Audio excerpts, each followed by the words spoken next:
Well, welcome back. So last time we had talked about modifying strings, and we said that the functions that we needed to know were the string replace all and the string remove all. And we had given some examples of those.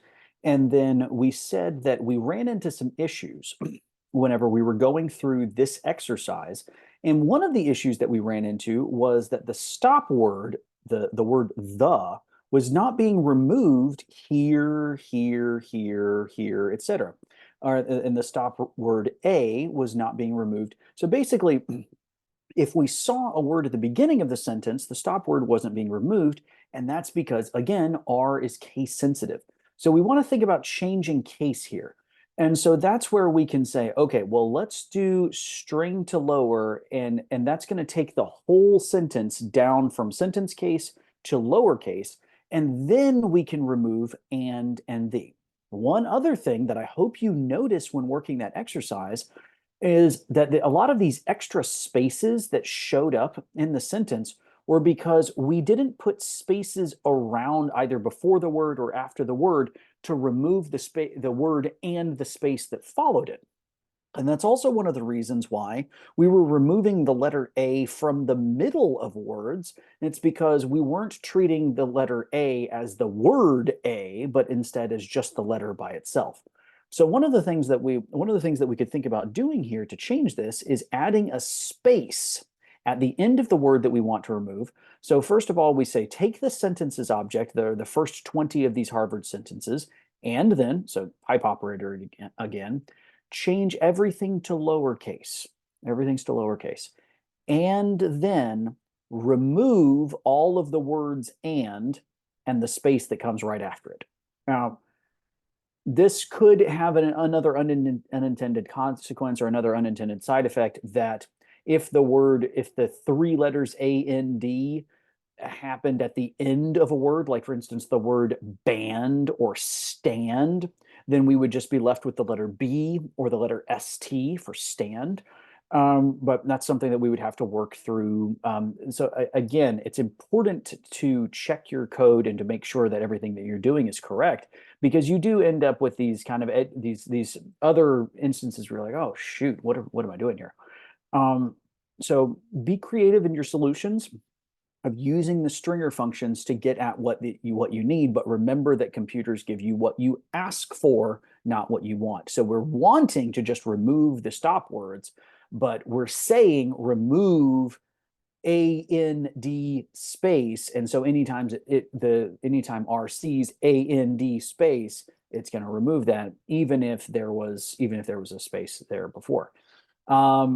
So we might one of the potential solutions that we could have, and yeah, so here's an exercise that we'll talk through, but I'm going to give you kind of a hint here.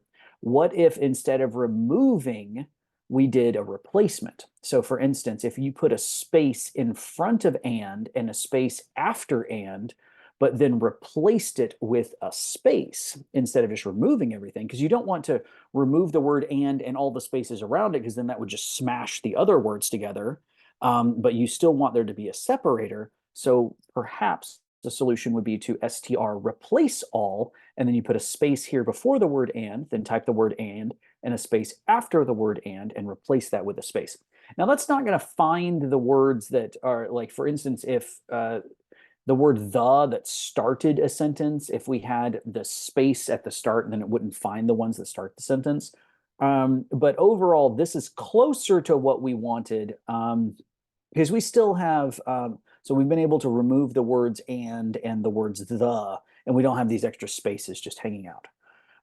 So the exercise that I have for you here, I'm going to leave this tip. So order matters in this pipeline a huge amount. Okay, so pay attention to this. What I want you to do over your exercise, I want you all to work in your groups and your teams to try to come up with a combination of these commands: the string remove, string replace, and also the stop words, and see if you can actually remove the stop words from these Harvard sentences, to where you want to just get down to the important words like birch, canoe, slid, smooth, planks. glue sheet, dark blue background. And then honestly, its should be replaced by it is, and then both of those removed. And so you would see easy, tell, depth, well. Like where you're just keeping the important parts of the sentence. And that's not to say that these filler words aren't important, because that's what we need in order to have a conversation in English. But in order to understand the intent of the, or well, actually that's not even the right word, but in order to understand like the substance of what's happening in the interview, a lot of times you want to remove those extra words just to say, okay, what's really being discussed here, and then analyze that with qualitative data um, techniques. So anyway, work on this exercise. I'm going to pause here. Take this. You could spend half an hour working on this, maybe even more. So be willing to spend some time trying to play around with this, because this experience will help you out a lot. So I'm going to pause here. Okay, so you've had hopefully some time to work on removing the stop words from this vector of Harvard sentences. And this is one of those kind of open-ended exercises that hopefully you learn a lot and you get some experience. You say, okay, I kind of understand what's going on here. Alrighty then. So let's move on to substring extraction.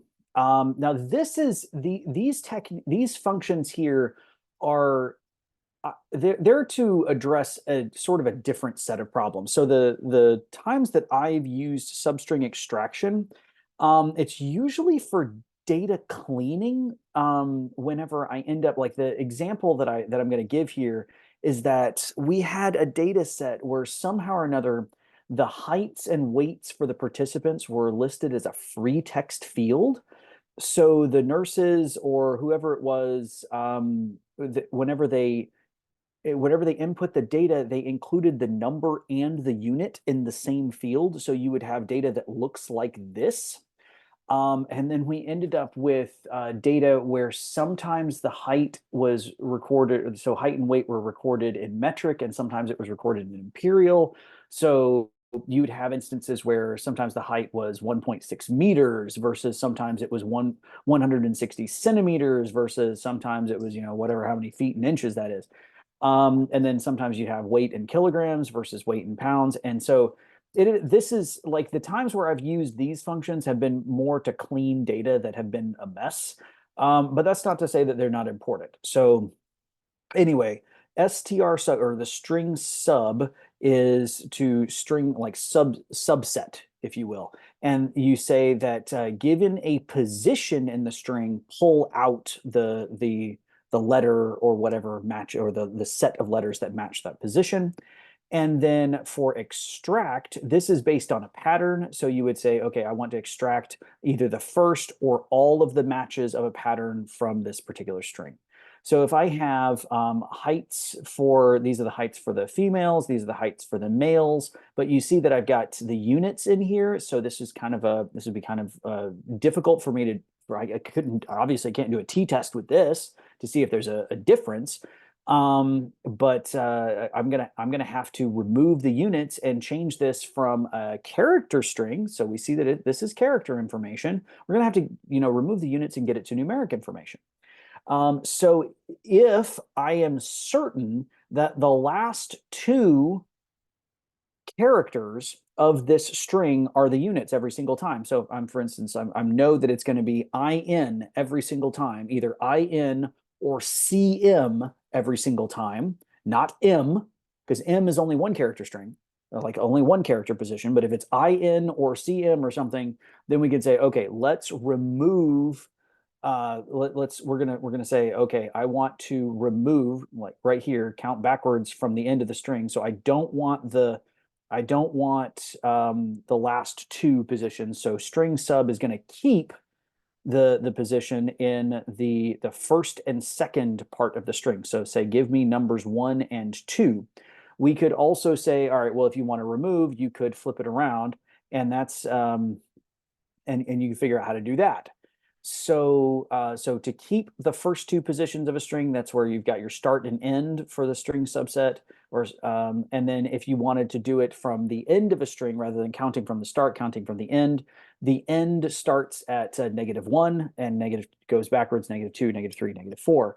So if the strings are all four units wide, then this would be 4 units from the end. This would be, sorry, this would be 3 units from the end. This is 2 units from the end. This is 1 unit from the end. So -1 is the last observed space in the character string.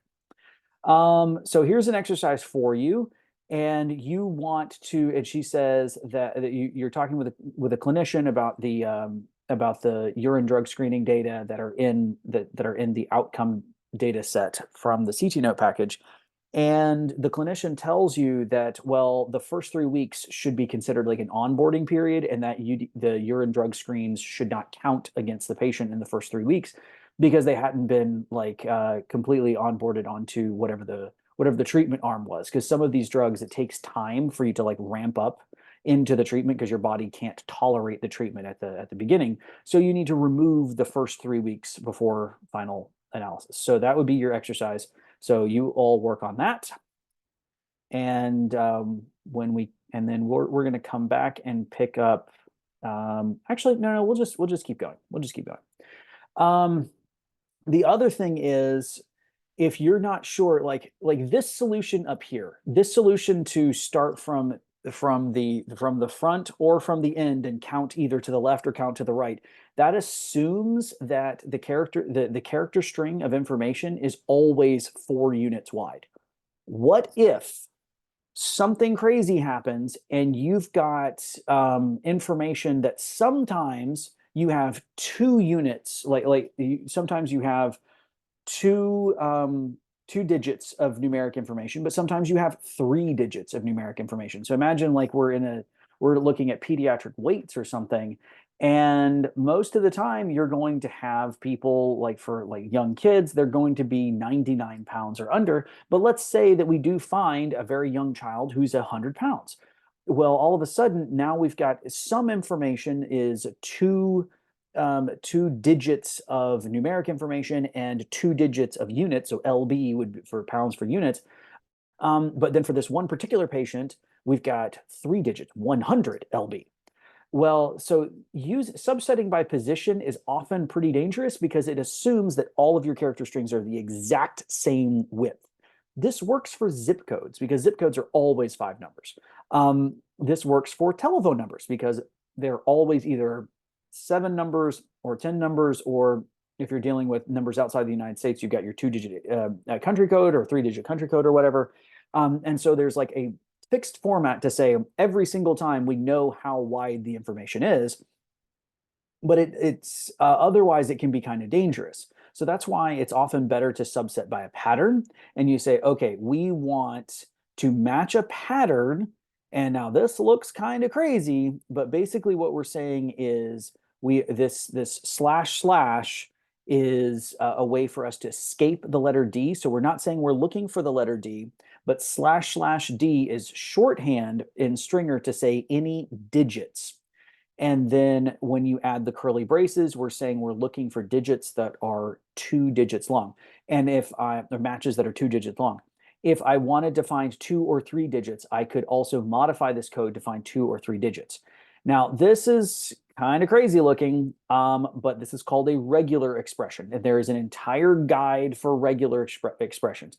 Now, at the end of this video, I want you to go spend some time reading about regular expressions. Regular expressions are incredibly powerful, but they can honestly be kind of a pain to learn, especially if you've never seen anything like that before.